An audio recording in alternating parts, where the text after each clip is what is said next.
నా friend marriage ఈ రాత్రి బయలుదేరుతున్నాను. కారులోనా? అవును డాడీ. జాగ్రత్తగా వెళ్ళి. ద్రౌపదీ దేవిని ఏకాంతంలో ఉండగా బలాత్కరించదలచి నీచ కీచకుడు.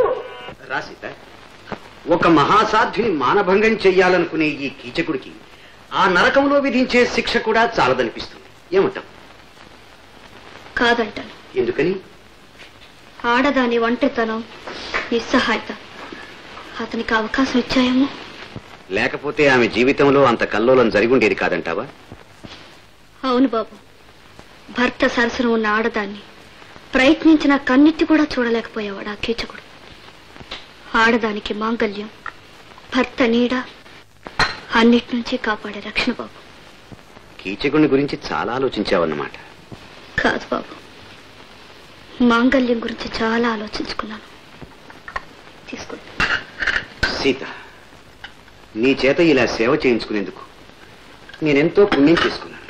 ఆ పుణ్యం నాదండి. ఆ పుణ్యం జీవితాంతం నాకు దక్కేటట్టు చేయమని అడగటానికే వచ్చాను. సీత. అవునండి.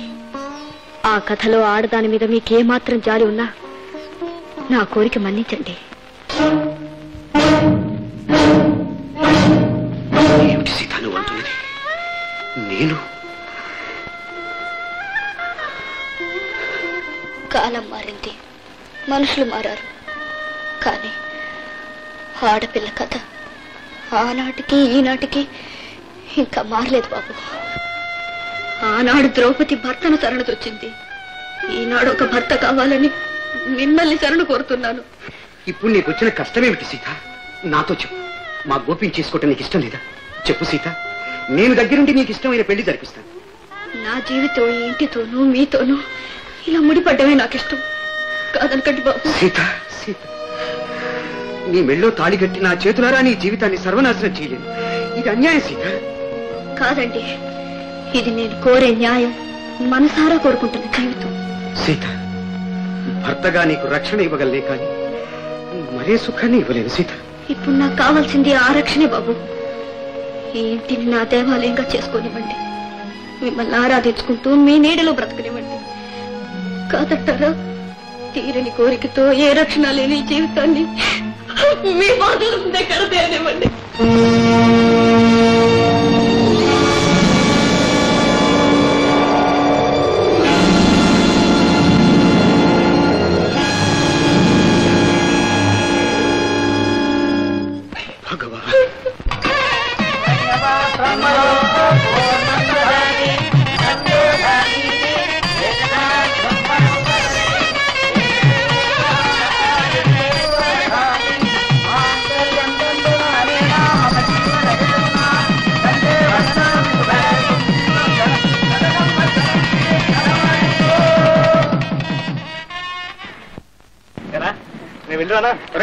ఈ పాట 5 రోజుల నుండి పాడుతున్నావు. కొన్ని కాదంటే మాత్రం అవుతావు ఏమిటి?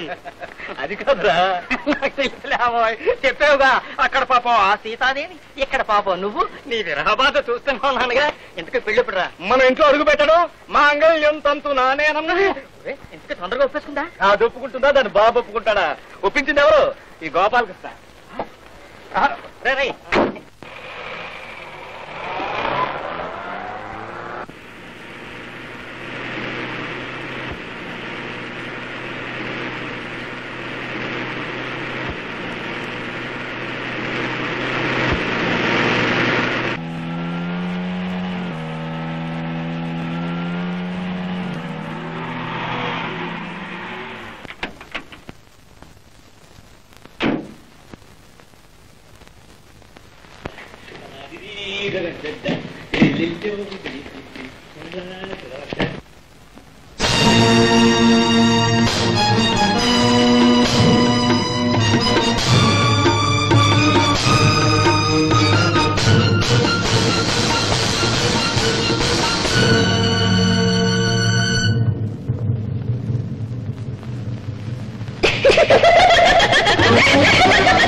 ఆనాడు నా మెళ్ళో పసుపు రాసిన ఉరితాడు బిగించి నా జీవితం సర్వనాశనం చేస్తానని బెదిరించావే, ఇప్పుడేం చేస్తావు? నేను మీ అమ్మనురా.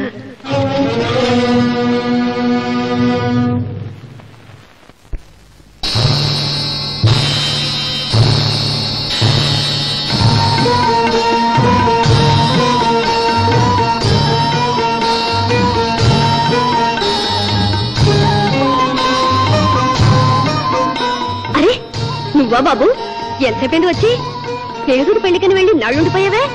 నువ్వు పెద్ద కారు ఎత్తుకెళ్ళావా? ఏమైందో ఏమిటో మీ నాన్నగారు ఎంత కంగారు పడిపోయారో. పోలే, క్షేమంగా తిరిగొచ్చావు. వెళ్ళి స్నానం చెయ్యి, అలసిపోయి ఉంటావు.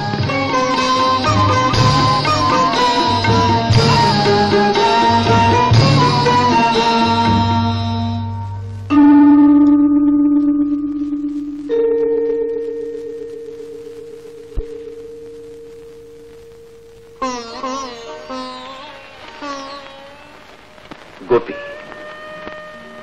నువ్వు వెళ్ళాక ఇక్కడ ఏం జరిగిందో ఈ పాటికి గ్రహించే ఉంటావు. ఎవ్వరూ ఊహించని విధంగా అదొక దైవ నిర్ణయంగా జరిగిపోయింది. ఇన్నాళ్ళు ఈ ఇంట్లో సీతకు నేను ఇవ్వాలనుకున్న స్థానం వేరు, ఆమె ఆశిస్తున్నది వేరు. ఆమె కావాలనుకున్నది, కోరుకున్నది కేవలం ఒక రక్షణ. అదే ఆమెకి ఈనాడు నేను ఇవ్వక తప్పలేదు.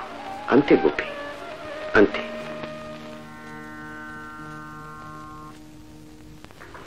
అయ్యో, మీరు ఇంకా ఇక్కడే ఉన్నారా? రామారావు గారు ఇప్పటికి 3 సార్లు ఫోన్ చేశారు. ముహూర్తం వెళ్ళి దాటిపోతుంది కూడాను. వెళ్ళండి. చూడండి, వెళ్తూ వెళ్తూ దారిలో బాబుకు వచ్చిన వెండిగిని పట్టుకెళ్ళండి. చెల్లితో వెళ్తే ఏం బాగుండదు. మరి భోజనాల సంగతేనా? వాళ్ళు బలవంతం పెట్టినా మీరు మాత్రం ఉండద్దు. అట్లా వంటలవి మీకు పడవ కూడాను. ఏమిటి, నువ్వు రావట్లేదా? నేనెలాగొస్తానండి? ఇప్పుడేగా బాబు వస్తా. బాబు, మీరు బయలుదేరండి. బాబు, నువ్వు తొందరగా స్నానం చేసి బట్టలు మార్చుకుంటా. టిఫిన్ రెడీ చేస్తా.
తల్లిగా నా బాధ్యత నిర్వర్తించడానికి.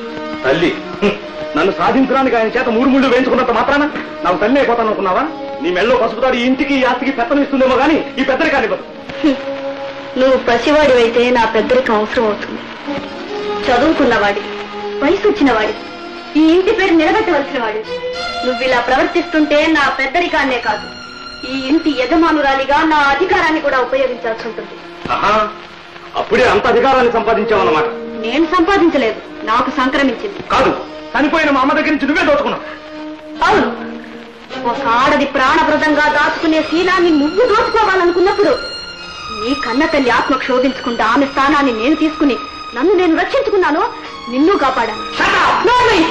సాగుబోతుకైనా తల్లితో మాట్లాడే మర్యాదనే దొక్కుతుంది. ఆడదంటే ఎవరు ఇప్పటికైనా తెలుసుకోవడానికి ప్రయత్నించారు. అభిమానిస్తే అమృతాన్ని కురిపిస్తుంది, అవమానిస్తే ఆశపాతాడాన్ని తొక్కేస్తుంది.